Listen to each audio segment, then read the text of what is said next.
மகாவிஷ்ணுவுடன் Malaysia நேரடி சந்திப்பு ஜூலை 26 முதல் ஆகஸ்ட் 3ஆம் தேதி வரை தொடர்ந்து 9 நாட்கள் மலேசியாவின் 3 முக்கிய நகரங்களில் இந்த சிறப்பு நேரடி சந்திப்பு நடைபெற உள்ளது.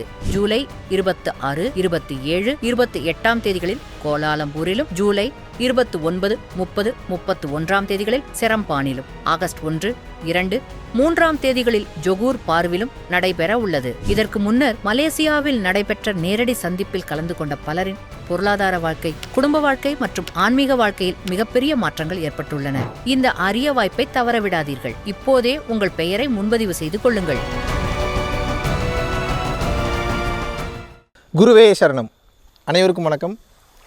கெட்ட காலம் முடிவதற்கான அறிகுறிகள் என்னென்ன அப்படின்னு சொல்லிட்டு ஒரு கேள்வி. ஸோ அதுக்கு தான் இப்போ தெளிவான பதிலை பார்க்க போகிறோம். கெட்ட காலம் அப்படின்னா முதல்ல என்னென்னு புரிஞ்சுக்கிட்டிங்கன்னா அது எப்போ முடியும் அப்படின்றது தெரியும். உங்களை பொறுத்தவரைக்கும் கெட்ட காலம்ன்றது என்ன?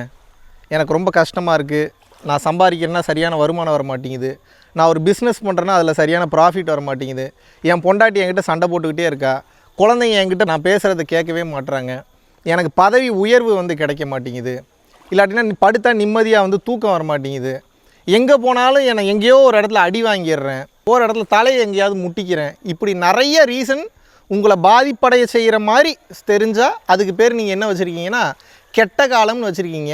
ஏன் அது கெட்ட காலம்னு வச்சுருக்கீங்கன்னா உங்களுக்கு அது சுகமான உணர்வை கொடுக்கவில்லை, அதனால் அதுக்கு பேர் கெட்ட காலம். நல்ல காலம்னா என்ன வச்சுருக்கீங்க? உங்களால் நினச்சதை பண்ண முடியும், ஏதோ ஒன்று வாங்கணுன்னா வாங்க முடியும், உங்களுக்கு ஒரு சுகமான இன்ப உணர்வை கொடுத்தால் அதான் நல்ல காலம்னு வச்சுருக்கீங்க. அப்போ சிம்பிளாக என்ன புரிஞ்சுக்கணுன்னா, மனிதனுடைய மனநிலையில் ஆக்சுவலாக என்ன இருக்குன்னா, எனக்கு எந்தெந்த அனுபவம் எல்லாம் எனக்கு வலி வேதனைகளையும் கஷ்டத்தையும் வெறுப்புணர்வையும் கொடுக்கிறதோ அது கெட்ட காலம் என்றும், எந்தெந்த உணர்வெல்லாம் என்னை ரொம்ப பாசிட்டிவாக வச்சுருக்கோ, ஹாப்பியாக வச்சுருக்கோ, நிம்மதியாக வச்சுருக்கோ, படுத்தோடனே தூக்கம் வருதோ, எதெல்லாம் இன்ப உணர்வை கொடுக்கிறதோ அதை நல்ல காலம் என்றும் நீங்கள் பெயர் வைக்கின்றீர்கள். ஆனால் நீங்கள் ரொம்ப ஆழமாக போனீங்கன்னா தான் புரியும், கெட்ட காலம்ன்ற ஒன்று இல்லை, எல்லாமே நல்ல காலம்தான். நீங்கள் நல்ல காலத்துக்கு போகிறதுக்காகத்தான் அந்த கஷ்டங்கள் கவலைகள்லாம் வந்ததுன்றது உச்சகட்ட ஞானத்தில் புரிய வரும். அதை நம்ம பல வீடியோவில் நம்ம சொல்லியிருக்கோம். இப்போ கெட்ட காலம் முடிவதற்கான அறிகுறிகள் என்னென்ன அப்படின்றத நீங்கள் புரிஞ்சுக்கணுன்னா, முதல்ல என்னோடய வாழ்க்கையில் நடக்கக்கூடிய அந்த கஷ்டங்கள் கவலைகள் எல்லாத்தையுமே நான் எப்போ இதை ரொம்ப கஷ்டமாக ஒரு டென்ஷனாக படபடப்போட எனக்கு மட்டும் ஏன் இப்படி நடக்குது அப்படின்ற மனநிலையோடையே நீங்கள் பார்த்துட்ருக்கீங்கன்னா உங்களுக்கு கெட்ட காலம் இன்னும் முடிவடையலைன்னு அர்த்தம். ஏன்னா நீங்கள் என்ன மனநிலையில் இருக்கீங்களோ, என்ன மனநிலையில் வாழ்கிறீங்களோ, என்ன மைண்ட் செட்டில் இந்த லைஃப்பை அணுகிறீங்களோ அதற்கு தகுந்தாற் போல தான் நீங்கள் மக்களை ஈர்க்கின்றீர்கள், அதற்கு தகுந்தாற் போல தான் வாய்ப்புகளை ஈர்க்கின்றீர்கள், அதுக்கு தகுந்தபடி தான் அனைத்து விதமான பொருட்களையும் அனைத்து விதமான சுற்றமும் சூழத்தையும் ரிலேட்டிவ்ஸையும் நீங்கள் ஈர்க்கிறீங்க. அப்போ எப்போ இதெல்லாம் கெட்ட காலமாகவே தொடரும் அப்படின்னா, இந்த அணுகுமுறையும் இந்த பார்வையும் வாழ்க்கையில் உங்களுக்கு மாறாத போது அது கெட்ட காலமாக மட்டும்தான் தோன்றுமே தவிர அது நல்ல காலமாக தெரியாது.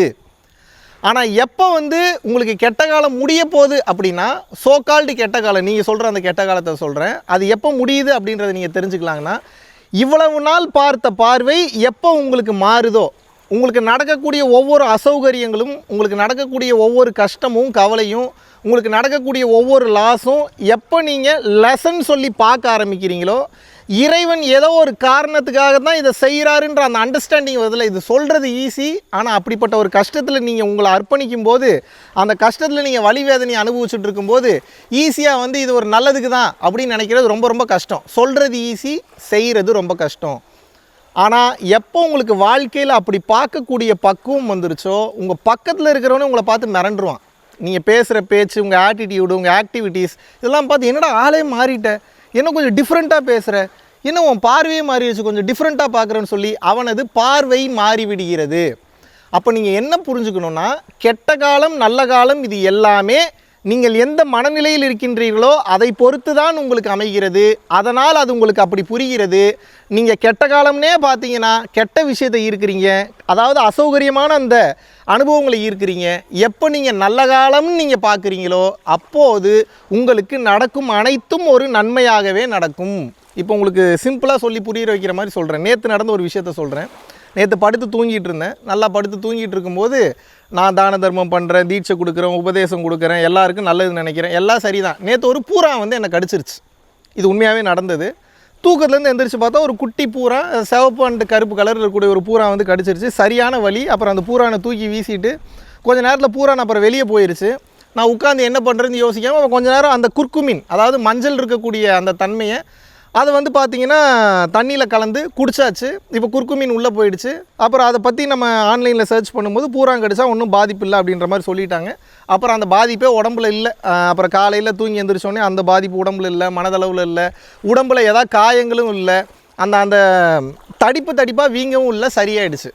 இப்போது இதை நான் வந்து இப்படி பார்த்தேன்னு வச்சுங்க, நான் எத்தனை பேருக்கு நல்லதுன்னு நினைக்கிறேன், எத்தனை பேருக்கு அன்னதானம் பண்ணுறேன், இந்த உலகத்துக்கே நல்லதுன்னு நினைக்கிறேன். என்ன போய் இறைவன் வந்து பூரானை கடிக்க வச்சிருக்கிறாரேன்னு நான் நினச்சேன்னா நான் முட்டாள். இப்போ பாருங்கள், இப்போ இந்த ஆங்கிளை நம்ம இத்தனை பேருக்கு பண்ணி என்னை ஒரு பூரா வந்து கடிச்சிருச்சே அப்படின்னு நான் நினச்சிட்டேன்னா, அப்போ எனக்கு கெட்ட காலம் ஆரம்பிச்சிருச்சோன்னு நினச்சிட்டேன்னா, இப்போ நான் பார்க்குற எல்லாத்தையும் நெகட்டிவாக பார்க்க ஆரம்பிச்சிருவேன்.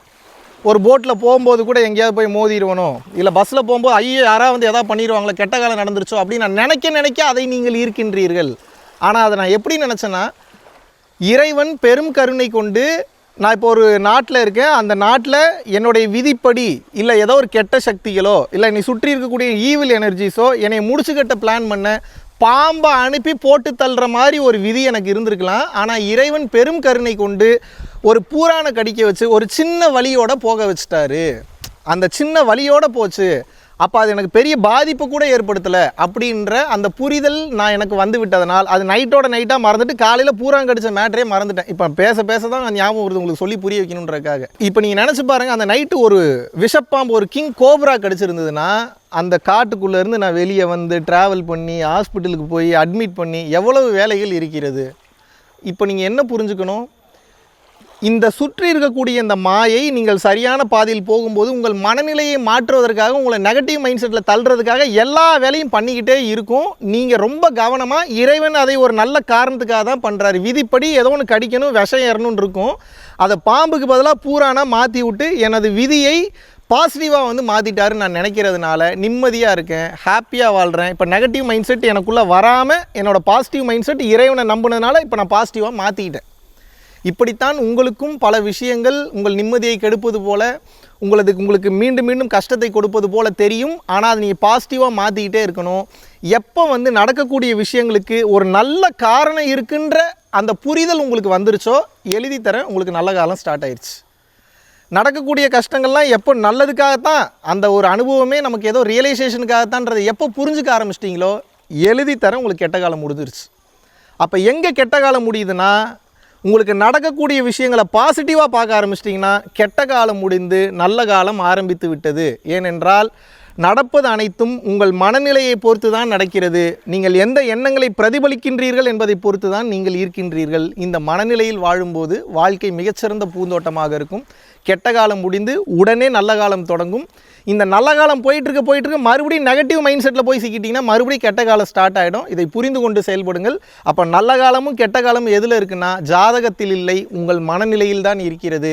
அந்த மனநிலையை நீங்கள் சரியாக கையாளும் போது பிரகாசமான இறைவனாக மாறிவிடுகின்றீர்கள், இறைவனின் செல்ல குழந்தையாக மாறிவிடுகின்றீர்கள். நன்றி, வணக்கம். ஆகஸ்ட் மாதம் 23ஆம் தேதியிலிருந்து 29ஆம் தேதி வரைக்கும் 7 நாட்கள் வந்து பார்த்தீங்கன்னா பூட்டானில் வந்து ஒரு அற்புதமான ஒரு ஸ்பிரிச்சுவல் யாத்திரையை வந்து மேற்கொள்ள இருக்கிறோம். டெக்னாலஜிக்கு முக்கியத்துவம் கொடுக்காம மக்களினுடைய வாழ்க்கைக்கும் பிறவியில்லா பெருவாழ்விற்கும் முக்கியத்துவம் கொடுத்து போகக்கூடிய மிகவும் வளமான அற்புதமான சக்தி மிக்க ஒரு நாடு. இந்திய குடிமகன்களுக்கு பாஸ்போர்ட் என்பது அவசியம் கிடையாது, ஓட்டர் ஐடி இருந்தால் மட்டும் போதும். கீழே உள்ள கான்டாக்ட் நம்பர் கான்டாக்ட் பண்ணியும் www.paramporulfoundation.in அப்படின்ற வெப்சைட்டில் போயும் உங்களது பெயரை வந்து முன்பதிவு செய்து கொள்ளலாம்.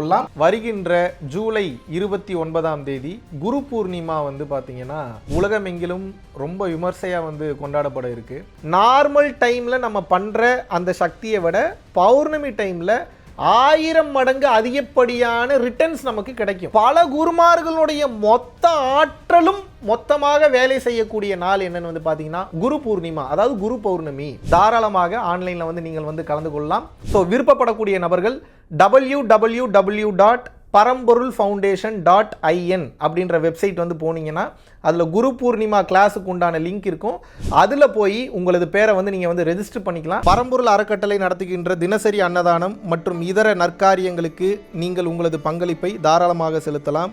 இதனால் என்னென்ன பலன்கள் கிடைக்கும் என்றால், தரித்திர தோஷம் விலகுகின்றது, அன்னக்குறைவு தோஷம், பித்ரு தோஷம், கர்ம தோஷம், பாவதோஷம் மற்றும் கிரகங்களினால் ஏற்படக்கூடிய தோஷங்களின் தீவிரமும் குறைகின்றது. மனக்குழப்பம் மற்றும் எதிர்மறை எண்ணங்கள் விலகுகின்றது. குடும்ப கலகங்கள், தொழில் தடைகள், பணத்தடை, கல்வித்தடை, திருமணத்தடை, சந்தானத்தடை, நோய் தொடர்பான கர்மபாரம் முற்றிலும் வந்து தீருகின்றது. ஆகையினால் இந்த பரம்பொருள் அறக்கட்டளை நடத்துகின்ற எல்லா விதமான நற்காரியங்களிலும் உங்களது பங்களிப்பை வந்து செலுத்துவதற்கு கீழே கொடுக்கப்பட்டுள்ள வங்கி கணக்கிற்கு தாராளமாக நீங்கள் வந்து பணம் அனுப்பலாம். நன்றி, வணக்கம்.